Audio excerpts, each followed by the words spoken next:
300. 우리는 감정적인 중독에 빠진다. 감정적인 중독. 발생이 되는 싸움 도주 반응을 통해서 우리가 스트레스에 반응하는 신경화학적인 원리를 살폈다. 이번 장에서는 생각할 때 생각되는 익숙한 화학 물질에 우리가 어떻게 감정적으로 중독되는지 살펴볼 것이다. 앞에서 봤듯이 모든 기억에는 그와 관련된 감정적인 요소가 있다. 감정, 사람과 싸움을, 시간, 사건을 좌우로 이루어진 기억을 떠올린다는 것은 그 기억을 담고 있는 독립된 신경망을 활성화한다는 뜻이다. 일단 신경망이 활성화되면 우리의 마음은 시냅스와 중뇌의 시상하부에서 화학물질을 생산하게 만들어 뭔가 뇌를 자극한다. 모든 생각은 각자 자신의 화학적인 표식을 갖고 있기 때문에 우리가 생각하는 것은 곧 느낌이 된다. 사실 우리가 하는 생각 하나하나에는 각각의 느낌이 따라온다. 생각의 결과가 느낌이 되는 것이다. 우리는 이러한 과정을 무의식적으로 추적한다. 그러다면 이런 과정은 중독과 어떤 관련이 있을까? 중독의 가장 쉬운 정의는 다음과 같다. 중독이란 어떤 일을 하는 것을 멈출 수 없는 상태이다. 당신이 지금 매우 흥분해 있다고 가정해보자. 6개월 전에 당신은 남편에게 온 전화 메시지를 전하는 것을 깜빡 잊은 적이 있었다. 그런데 남편이 이제 와서 또 그 일을 끄집어내는 것이다. 비록 남편이 당신을 직접 비난하지 않고 조심스럽게 돌려 말하기는 했지만 자꾸 당신의 실수를 들춰내는 남편에게 매우 화가 난다. 내가 없는 동안에 아무도 전화하지 않은 게 확실해? 당신은 말 속에 숨은 뜻을 이해하거나 이렇게 대답한다. 확실해요. 바보가 아닌 이상 전화번호에 올렸다면 알겠죠? 메모를 받는 방법도 알고 있고요. 그때 당신의 남편은 볼란드에 붙이지 않은 대답한다. 당신이 메모할 줄 모른다고 말한 적은 없어. 단지 메모를 제대로 전달해 줄지 확신할 수 없을 뿐이지. 이때부터 당신과 남편은 서로를 공격하기 시작한다. 옛날 옛적의 잘못까지 들추면서 이때 두 사람에게 다가가서 이렇게 말한다면 어떨까? 두 분은 매우 화가 났군요. 얼굴이 쓰였어요. 목소리도 알 수 있고요. 지금 당장 그만두세요. 화내는 것을 그만두세요. 이 말에 당신이 이렇게 반응할 것이다. 그만두라고요? 왜 졌군요? 내 남편 하는 말 못 들었어요? 이 남편은 6개월 전에 일어난 일에 대해서 말하고 있잖아요. 나는 그때 집에서 가계부를 정리하고 있었어요. 남편 혼자서는 절대 못하는 일 말이에요. 밤 9시에 저 사람은 친구와 술집에서 야구 경기를 보고 있었죠. 나는 숫자 5가 잘 안 눌리는 계산기를 가지고 끙끙대고 있었는데 말이요. 그때 저 사람의 바보 같은 형이 전화해서 낚시 여행에 관해서 전해달라고 했죠. 근데 내가 그 메시지를 전하는 걸 깜빡한 거예요. 그렇지만 나는 적어도 감자칩 봉지를 묶어 놓는 것을 잊어서 눅눅하게 만들지는 않는다고요. 격한 감정을 진정시키고 상대의 잘못을 들춰내는 일을 멈추기는 이처럼 쉽지가 않다. 당신은 스트레스를 받으면서 점점 싸움 도주 반응 상태에 빠진다. 하지만 이 상황에서 당신은 싸우거나 도망갈 수 없다. 당신은 육체적인 싸움을 벌일 수 없다는 것을 알 정도로 사회적인 분별인데다가 말싸움은 그만두기에는 그 자체로 너무 재미있다. 결국 당신의 몸에는 싸움 도주 반응에 관련한 항우질이 넘치게 되고 당신은 그 상황에서 빠져나오지 못한다. 바보 같은 논쟁에 빠지는 것이다. 당신은 과거로부터 모든 것을 끄집어내서 상대를 제압하고 자신을 합리화한다. 누군가 와서 당신을 말려도 생각을 바꿀 수 없다. 왜일까? 이에 대한 대화하기 전에 8장으로 예로 돌아가 보자. 교차로에서 신호대기를 하지 않기 위해서 속력을 했던 예를 기억하는가? 그때 당신을 백미러에 비친 경찰차 불빛이 보았다. 그리고 그 자극의 싸움 도주 반응을 일으켰다. 물론 그러다고 당신이 실제로 그 싸움에 거나 도망가지는 않았을 것이다. 왜 그러면 안 될까? 반대로 경찰로부터 도망가는 사람들은 왜 그런 선택을 할까? 내가 생각하기에는 그들이 다른 법적인 문제가 있거나 다른 감옥에 들어가기 싫은 경우다. 하지만 만약에 당신이 도망가기를 선택해서 경찰과 추격전을 벌이게 된다면 솔직히 나는 가끔 이런 상상을 한다. 어떤 사람들은 이미 감옥에 들어가 있기 때문에 그 같은 일을 할지도 모른다. 바로 스스로 만든 감옥 말이다.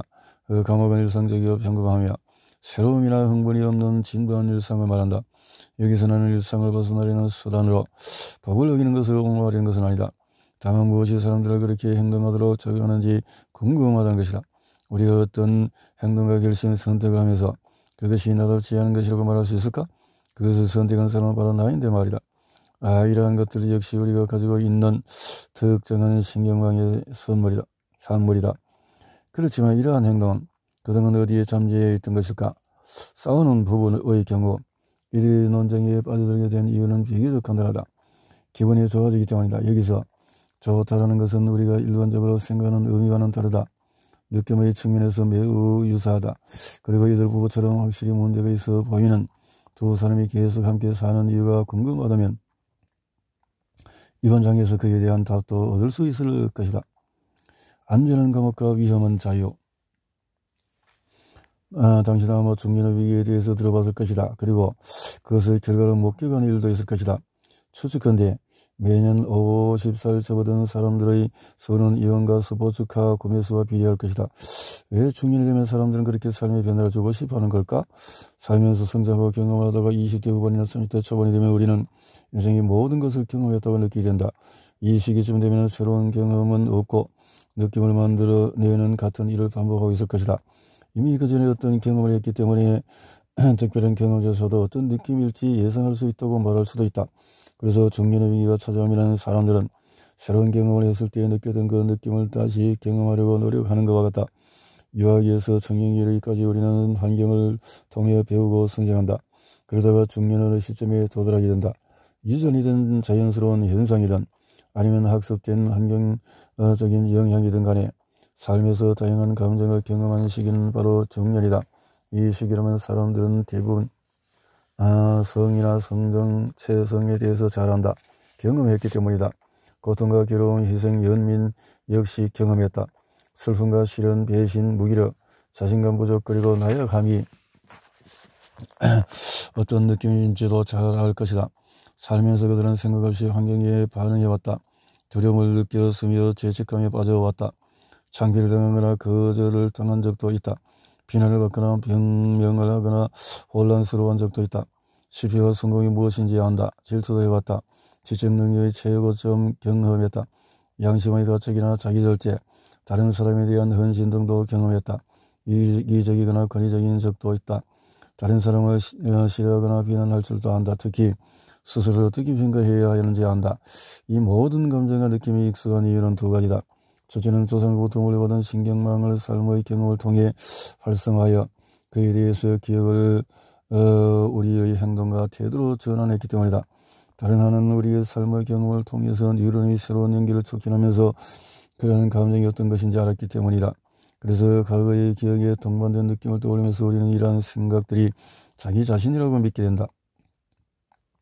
느낌은 경험을 기억하도록 돕는다. 그리고 이 시기쯤 되면 꽤 많은 경험을 하는 상태이기 때문에 셀 수 없이 많은 느낌을 통해서 수많은 기억을 갖게 된다. 20대 후반에서 30대 초반이 되면 이미 너무나 많은 삶의 감정들을 경험했기 때문에 어떤 상황에 대한 대부분의 결과를 예상할 수 있다. 전에도 비슷한 상황을 통해서 어떤 느낌을 경험했기 때문에 그것이 어떤 느낌일지 판단하는 것이 더 쉬워진다. 이처럼 느낌은 어떤 행동의 동기를 결정하는 기준이 된다. 우리는 어떤 행동을 할 때 그것이 어떤 느낌일지를 고려해서 선택한다. 만약 어떤 경험이 자신에게 익숙한 것이라는 것을 알면 기분 좋게 그것을 선택할 것이다. 왜냐하면 느낌이 우리가 전에 경험한 일이라는 것을 알려주기 때문에 자신감을 가질 수 있을 뿐 아니라 결과도 예상할 수 있기 때문이다. 하지만 만약에 어떤 상황의 느낌을 예상할 수 없다면 경험에 관심을 가질 가능성은 낮아진다. 실제로 우리는 어떤 경험이 불쾌하거나 불편한 느낌을 동반할 것이라는 사실을 예상하게 되면 그 상황을 피해서 도망가려는 경향이 있다. 20대 후반에서 30대 초반쯤 되면 우리는 전적으로 느낌을 기준으로 생각하게 된다. 느낌이 사고의 수단이 되는 것이다. 이들을 분리하는 것은 불가능하다. 우리 대부분이 느끼는 것을 뛰어넘어서 생각하는 데 익숙지 않다. 이 시기쯤 되면 우리의 몸과 근본적으로 연결되어 있는 생각과 느낌의 순환고리가 완벽한 형태를 갖춘다. 우리가 배우기보다 느끼는 데 많은 시간을 사용하기 때문이다. 느낌은 과거 경험의 기억이다. 그리고 학습은 새로운 느낌을 가진 새로운 기억을 만드는 것이다. 이 시기에 우리는 학습과 성장보다는 살아남는 데 초점을 맞추도록 강요한다. 직장과 집, 차, 대출, 재정투자, 자녀, 대학, 과외활동, 결혼생활 등은 우리를 발전이 아니라 생존을 위해서 살게 한다. 그래서 이 시기에 새로운 경험의 기회가 주어지면 우리는 그것이 어떤 느낌일지를 생각해 그 결과를 예상하려고 한다. 이럴 때 흔히 다음과 같은 말을 하곤 한다. 어떤 느낌일까? 얼마나 계속될까? 아플까? 먹을 걸 가져가야 할까? 많이 걸어야 할까? 비가 올까? 추울까? 누가 거기 있을까? 쉴 시간이 있을까? 이 사람들은 누구지? 이 모든 걱정은 우리의 몸과 환경, 시간에 대한 걱정을 반영한다. 나이가 들어가고 있다는 증거의 셈이다. 이런 과정이 계속되면서 우리는 더욱더 상장안에 갇히게 된다. 익숙한 것에서 벗어나 모르는 어떤 것을 경험하기를 주저하게 되는 것이다. 왜냐하면 그 경험이 어떤 느낌일지를 알 수 없기 때문이다. 우리는 상자 안에서만 생각함으로써 똑같은 마음의 틀을 만든다. 간단히 정리하면 다음과 같다. 새로운 경험은 새로운 느낌을 만들어낸다. 또한 우리는 새로운 느낌에 노출되는 것을 두려워한다. 이것은 곧 자신만의 생존 반응을 발동시킨다.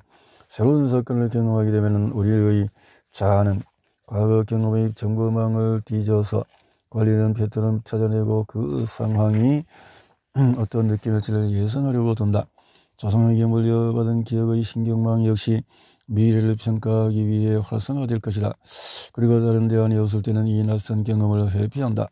고정된 신경망을 활성화하여 새로운 것을 경험할 기회를 무시하는 것이다. 새로운 경험은 안전지대를 벗어나는 일이며 우리는 모르는 것을 두려워하기 때문이다. 중독의 화학적인 면. 우리가 삶을 살 수 있는 이유는 내가 복잡한 신경망의 전기적을 보내서 다양한 기능을 통제하기 때문이다. 이것이 우리가 오랫동안 뇌와 그 기능에 관해 믿고 있던 방식이다. 이제 우리는 뉴런과 축색돌기, 수상돌기, 신경전달물질을 바탕으로 앞서와 다른 관점으로 뇌의 기능을 살펴볼 수 있게 되었다. 또 다른 관점이란 캔디스 퍼드 박사가 두 번째 신경계로 간주한 화학적인 뇌. 퍼드 박사는 이런 관점으로 받아들이지 않으려는 집단적인 저항을 다음과 같이 지적했다.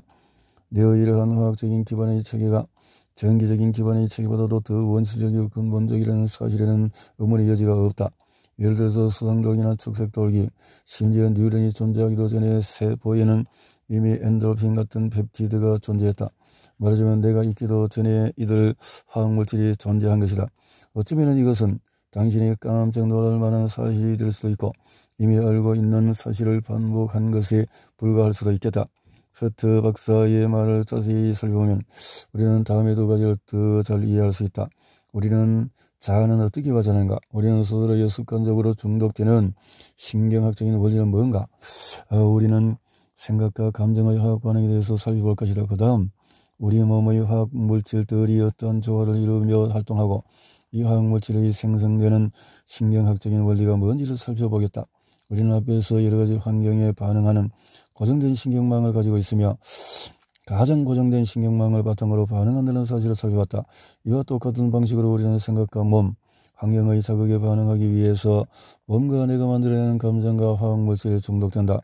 그러면 감정과 행동의 화학적인 면을 이해하기 위해서 이것은 두 가지 측면에서 살펴보자.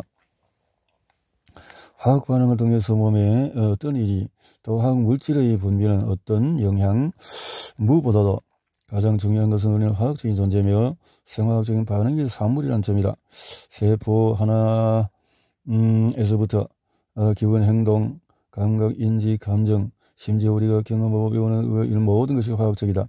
예전에 심리학자와 행동과학자가 같은 집단들이 인간의 행동을 결정하는 것이 유전이냐 환경이냐 이 문제를 가지고 논쟁을 해왔다. 하지만 요즘은 연구의 초점이 감정의 화학적인 기반으로 이동하고 있다. 화학 반응의 결과 우리가 기억할 기본적인 것은 다음과 같다. 뇌에서 어떤 생각을 활성화할 때 우리 몸은 그에 따른 느낌과 반응을 일으키는 화학물질을 만들어낸다. 이 과정에서 우리 몸은 뇌와 세포, 혈류를 타기 시작하는 화학물질의 농도에 적응하게 된다. 만약에 어떤 것이 규칙적이고 지속적이고 또 변하는 몸의 화학적인 상태를 바꾼다면 우리는 불편함을 느낀다. 그러면 우리는 익숙한 화학적인 균형을 되찾기 위해서 의식적이든 무의식적이든 모든 노력을 다하게 된다. 어떤 생각을 활성화하면 몸에서는 격렬한 싸움, 도주 반응을 시작했을 때와 같은 일이 벌어진다. 다양한 화학물질을 생산하여서 활성화되는 생각에 반응하는 것이다.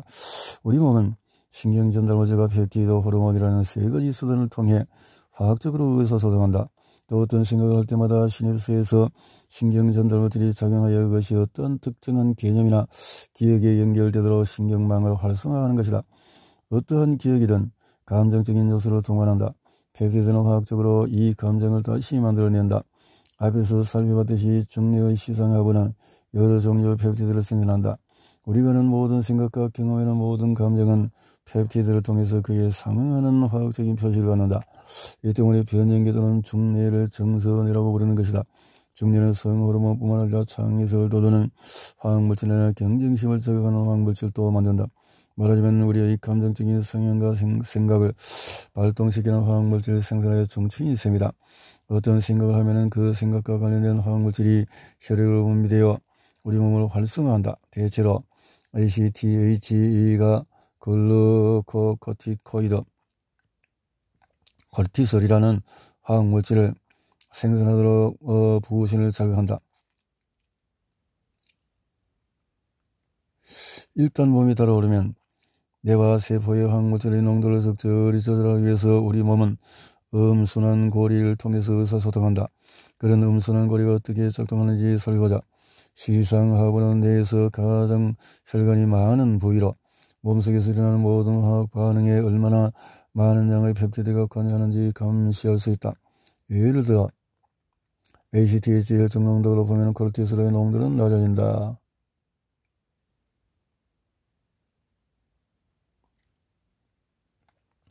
그런데 시상하부는 코르티솔 농도가 높은 것을 감지하면 ACTH 농도를 낮춘다. 화학물질의 농도는 개인에 따라 다르다. 모든 사람이 자신만의 독특한 항상성을 갖고 있기 때문이다. 이런 유전적인 요소와 환경에 적응하는 정도, 개인만의 독특한 생각에 의해서 결정된다. 보면은 뇌와 몸이 어떻게 작용하여 화학적인 의사소통을 통제하는지 알 수 있다. 혈중 펩티드의 농도가 높으면 여러 분비샘과 장기의 호르몬과 분비물을 방출하는 신호가 보낸다. 만약 펩티드 농도에 비해서 호르몬과 분비물 농도가 높다고 감지하면 뇌는 자동 온도 조절계처럼 작동해서 호르몬 생산을 중단한다. 반대로 시상하부를 통해서 몸속의 호르몬 농도가 낮다고 감지할 경우에는 뇌는 더 많은 펩티드를 만들어서 호르몬 수준을 높인다. 감자 화학 반응 그리고 과학자들은 편도체에 의해서 인간의 가장 기본적인 원시적인 4가지 감정이 나타난다고 생각했다. 초기 연구에서 과학자들은 동물의 편도체에 전기의 자극을 가해서 그들의 느낌과 행동을 관찰했다. 동물들의 기본적인 반응은 항상 분노, 슬픔, 두려움, 기쁨이었다. 좀 더 원시적인 관점에서 보자면 이것은 공격, 복종, 놀람, 수용, 유대감, 행복으로 볼 수 있을 것이다. 을모의 신경과학이 더 발달하면서 이 모델에 3가지 감정이 추가되었다. 놀람, 경멸, 혐오. 놀람은 공포의 반응, 경멸은 혐오, 화나 공격에 연관되어 있다는 것을 알 수 있다. 그동안 연구에 의하면 인간만의 특징인 주관적인 경험에는 이러한 원시적인 감정들이 관여한다고 한다. 색과 색에서 그저 다른 색을 만들듯이 원시적인 감정에서 사회적인 감정이 파생된다. 사회적인 감정에는 당혹감 있다. 내가 생각하기에는 이런 감정이 만들어진 원인은 다음과 같다. 개인의 신비질이 반응하고 느끼고 생각한다. 다음은 중뇌는 몸과 뇌의 신경화학물질을 공급한다.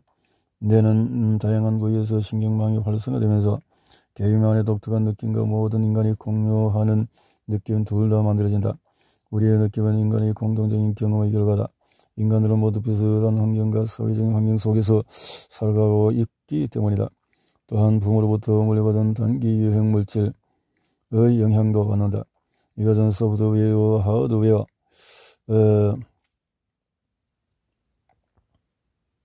통해서 인간은 비교적 다른 사람들과 동일한 감정으로 인지하고 행동할 수 있다. 여기서는 감정과 느낌, 충동, 감각, 관능을 따로 구분하지 말고 이들을 화학적으로 강제된 마음 상태로 보자. 인간의 공통적인 경험과 나만의 독특한 경험을 통한 최종 결과물이라고 말이다. 우리의 신경망은 그것과 연관된 감정 요소를 갖고 있다. 다시 서로 싸우던 부부 예로 돌아가서 보자. 남편의 집에서 전화 또 이렇게 아내의 신경망을 메시지 받기 이렇게 저장된 것의 사소한 정보들 가운데서 6개월 전 메시지 전달에 실패했던 것도 기억도 있다. 아내의 실냅스에서 신경연 전달물질이 활성화되어서 대인의 신부질의 중뇌로서 신호가 전달된다. 이 신호는 메시지 전달에 실패한 기억뿐만 아니라 연결되어 있는 창피함이 포함되어 있다. 결국 아내의 신경망은 창피함이라는 패턴으로 활성화되어 그런 마음 상태로 만들어낸다. 아내의 중뇌는 이 메시지를 몸에 전달해서 창비함과 관련된 화학물질을 생산하도록 만든다. 정리한 것은 안에 가지고 있는 감정은 창비함만이 아니라는 것이다.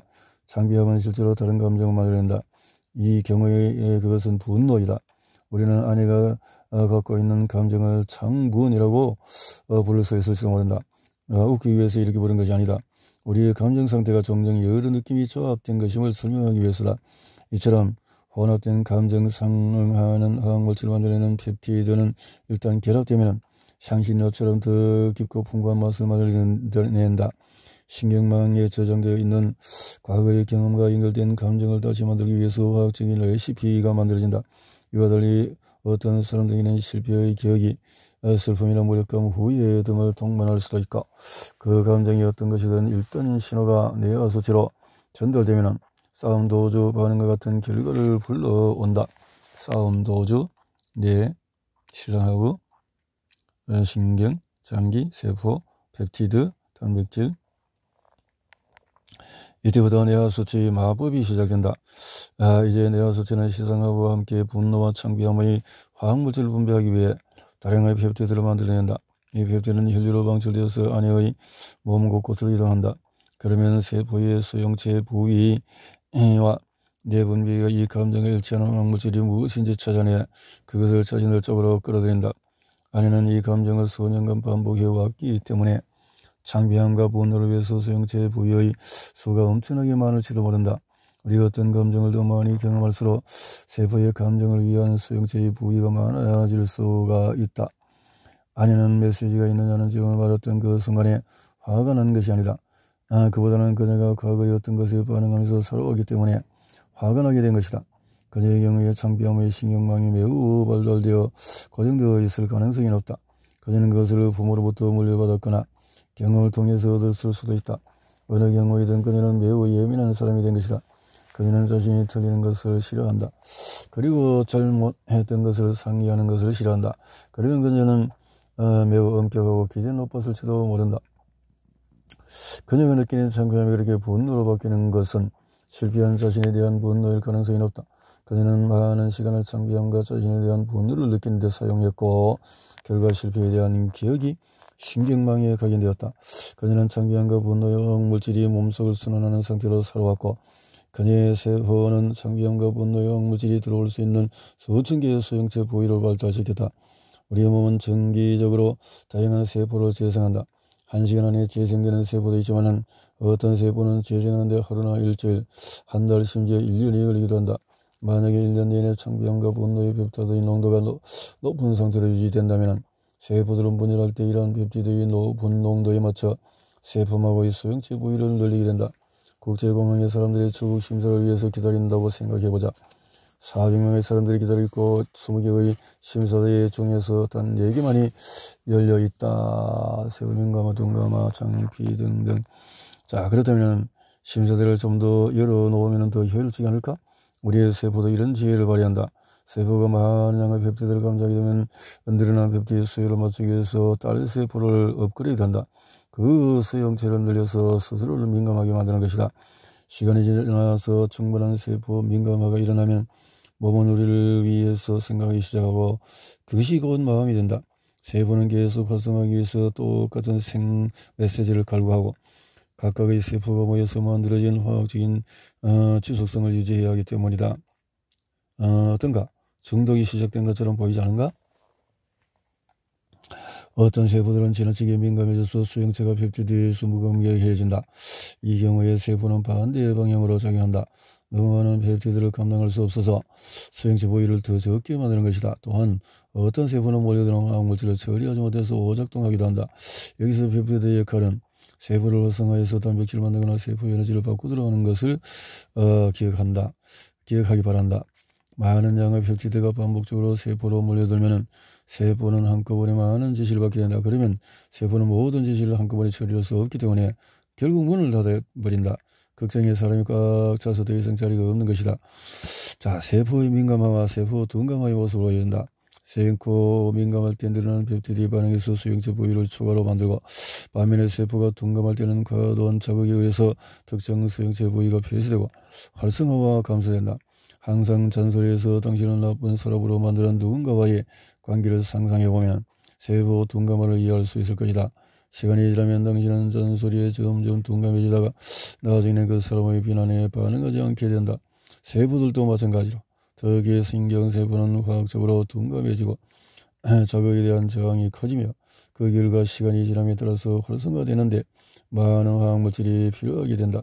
우리는 더 민감해지고 걱정하며 더 초조하고 공격적으로 대응해야만 하는 것이다. 이처럼 소형차가 지나치게 자극을 받아 둔감해지면 뇌를 활성화하기 위해서는 같은 느낌이 더 많이 필요하게 된다. 이것은 마약에 중독되는 기본적인 원리와 같다. 마약을 복용하면 엄청난 양의 도파민이 분비되어 그 사람에게 엄청난 쾌락을 가져준다. 하지만 이 사람이 다음에 같은 반응을 얻기 위해서는 많은 양을 섭취해야 한다. 우리의 감정 상태와 같은 악순환이 반복된다. 여기 이 현상을 바라보는 또 다른 관점이 있다. 수용체 부위는 단백질로 만들어져 있고 표적 세포의 수용체는 끊임없이 변한다. 수용체가 뉴런만큼 가소성을 가지고 있는 것이다. 펩티드는 수용체 부위에 도달을 할 때마다 단백질의 형태를 바꾼다. 단백질의 형태가 바뀌면 기능도 바뀌고 활성화된다. 세포와 같은 수용체 부위에서 반복적으로 같은 기능을 수행하면 단백질 수용체가 따라서 펩티드를 더 이상 인식하지 못하게 된다. 단백질 수용체 부위와 펩티드와 같은 결합은 단백질 수용체의 수를 감소시킨다. 몇몇 수용체가 비활성화되거나 세포가 제 시간 안에 수용체를 만드는 단백질을 충분히 생산하지 못하기 때문이다. 결과로 단백질 수용체는 더 이상 제 기능을 하지 못한다. 열쇠가 더 이상 자물쇠에 맞지 않는 것이다. 이 경우 혹사당한 세포는 딸세포를 만들 때 더 적은 수용체의 부위를 만들도록 지혜를 전달해 균형을 유지하려고 한다. 이렇게 세포 둔감화가 발생하면 우리 몸의 세포는 이미 적응된 화학적인 상태를 유지하기 위해 충분한 펩티드를 얻을 수 없게 된다. 결코 만족할 수 없게 되는 것이다. 몸이 우리 마음을 통제하게 하고 우리가 생각하는 대로 느끼려고 하면 결국에 우리는 느끼는 대로 생각하게 될 것이다. 내가 세포에 신호를 주지 않으면 신경조직과 연결되어 있는 세포가 반대로 척수를 통해 뇌에 신호를 보낼 것이기 때문이다. 세포는 신경이 아닌 뇌의 화학적인 순환고리를 통해서도 몸과 의사소통을 한다. 우리 몸에 생산된 화학물질은 다 써버리면 부족한 것을 다시 채워야 우리 몸은 분노와 창피함의 화학물질이 날뛰는 것을 좋아한다. 이것이 우리를 살아있다고 느끼게 만들며 인지능력과 활력을 높여주기 때문이다. 그리고 이 느낌은 매우 익숙하기 때문에 분노와 창피함을 느끼는 것은 자기 자신을 제어하기는 방법이기도 하다. 만약 우리가 거의 평생 동안 창피함과 분노를 경험해왔다면 이러한 화학물질 역시 우리 몸속에 계속 존재해 왔을 것이다. 우리 몸의 가장 중요한 생물학적인 기능 중에서 하나는 항상성 여지다. 따라서 몸은 그 화학적인 지속성을 유지하기 위해서 할 수 있는 일은 뭐든지 할 것이다. 몸이 마음을 통제하게 되는 것이다. 몸이 마음을 통제하게 되는 것이다. 했네요.